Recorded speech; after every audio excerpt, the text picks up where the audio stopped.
improving personal presence in both verbal and non-verbal communications. Joining me to discuss is Maria from Voximpact. So Maria, welcome to the studio. Thank you, Jessica.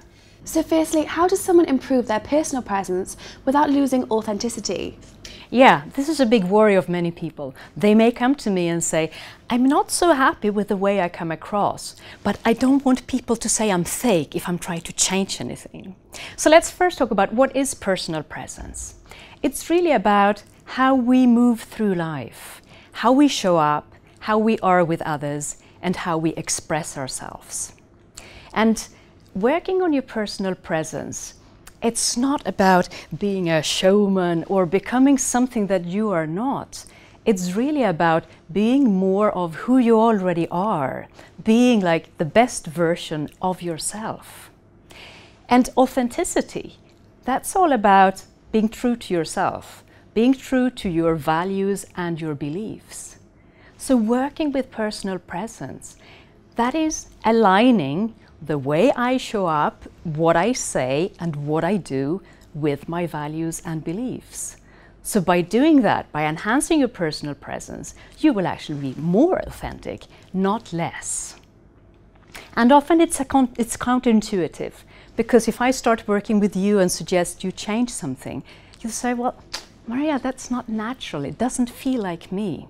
Absolutely. Because the first time you do something, it's awkward. And any change that you have to go through is awkward. It's just that sometimes you come to a point in life where it's time to update your strategies, because what has taken you to where you are today, what has given you love and respect and success, may not be enough to take you to the next level. So at any time, ask yourself, what is it that I want to achieve, and how would I like to come across? How would I like people to perceive me? So what do I have to change?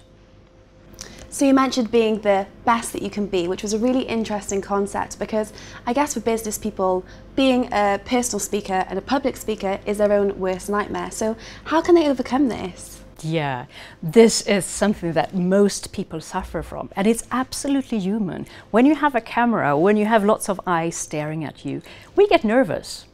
The first thing to do is to recognize it, accept it, it's there. So admit to yourself, yes, my knees are shaking, yes, my heart is pounding, yes, I'm feeling really stressed. That means I care. And if I care, anything can be saved. The second one is get over yourself. Now, the presentation, it's not about you, it's about the audience, what they take away from it, and your message. What is it that you want them to remember? And then, of course, the more prepared you are, the less likely you are to get super nervous. So prepare yourself, knowing what you are saying, knowing about the tech setup, knowing about the audience, and trying to foresee all possible things. And then in the moment, or just before your presentation, try to diffuse all this adrenaline moving around in your body by breathing or moving a bit, walking up the stairs, walk around the block to get the oxygen into your brain and your body again, and you will function better. So you mentioned quickly then how to kind of diffuse it. So in a few simple steps, how are we able to leverage our voices and our bodies to be stronger communicators? Yeah, well, first you will have to look at what are my own strengths and weaknesses. So you can film yourself, you can ask friends and colleagues for feedback, and then focus on a few things that will make a real difference.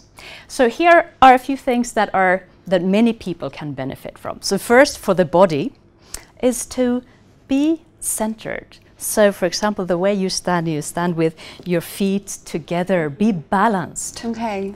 Be balanced and grow tall and wide so that you occupy a lot of space.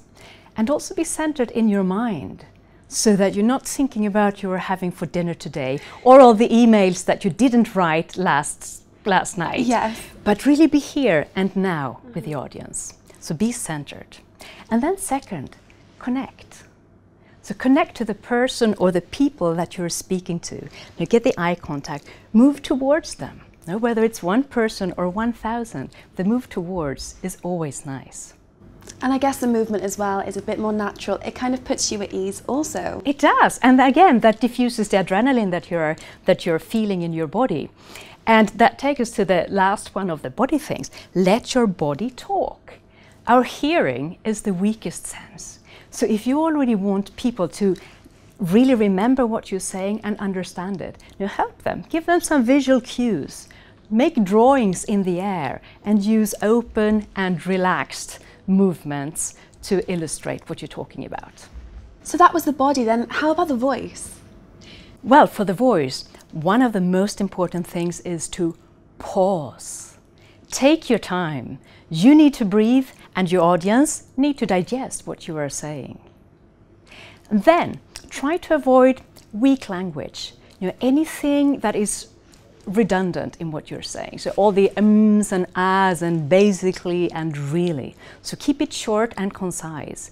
For example, if I'm saying, I think that I might be able to deliver the report on Friday, I can be much more convincing by saying, I will deliver the report on Friday.